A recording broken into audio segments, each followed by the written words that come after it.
കാരുണ്യ പ്രവർത്തനങ്ങളുടെയും സന്നദ്ധ സേവനങ്ങളുടെയും ഏകോപനം കൂടുതൽ കാര്യക്ഷമമാക്കുക എന്ന ലക്ഷ്യത്തോടെ വി കെയർ ഫൗണ്ടേഷൻ പ്രവർത്തകരുടെ യോഗം ചേർന്നു. മുക്കം വ്യാപാര ഭവൻ ഓഡിറ്റോറിയത്തിൽ mind healing therapist Amina Jiju അധ്യക്ഷത വഹിച്ച യോഗത്തിൽ സംഘടനയുടെ സേവനങ്ങൾ സാധാരണക്കാരിലേക്ക് എത്തിക്കുന്നതിന് വിവിധ സബ് കമ്മിറ്റികൾക്കും രൂപം നൽകി. കാരുണ്യ പ്രവർത്തനങ്ങളുടെയും സന്നദ്ധ സേവനങ്ങളുടെയും ഏകോപനം കൂടുതൽ കാര്യക്ഷമമാക്കുക എന്ന ലക്ഷ്യത്തോടെ വി കെയർ ഫൗണ്ടേഷൻ പ്രവർത്തക യോഗം ചേർന്നു.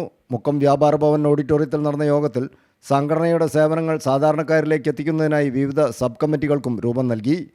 ഫസീനയുടെ നേതൃത്വത്തിൽ പ്രവർത്തിക്കുന്ന വി കെയർ ഫൗണ്ടേഷൻ ചുരുങ്ങിയ കാലം കൊണ്ട് തന്നെ ആതുര സേവന രംഗത്ത് സജീവ സാന്നിധ്യമായി മാറുകയും അത്യാസന്ന നിലയിലുള്ള രോഗികൾക്ക് കോഴിക്കോട് ജില്ലയിലെ വിവിധ ആശുപത്രികളിൽ കൃത്യസമയത്ത് സഹായമെത്തിക്കുന്നതിൽ ഇടപെടലുകൾ നടത്തുകയും ചെയ്തിട്ടുണ്ട്.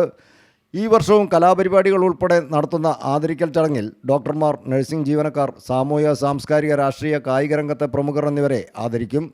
യോഗത്തിൽ mind healing therapist Amina Jiju അധ്യക്ഷത വഹിച്ചു.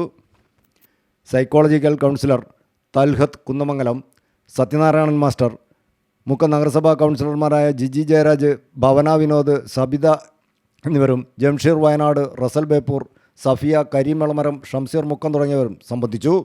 News bureau, Mukkam.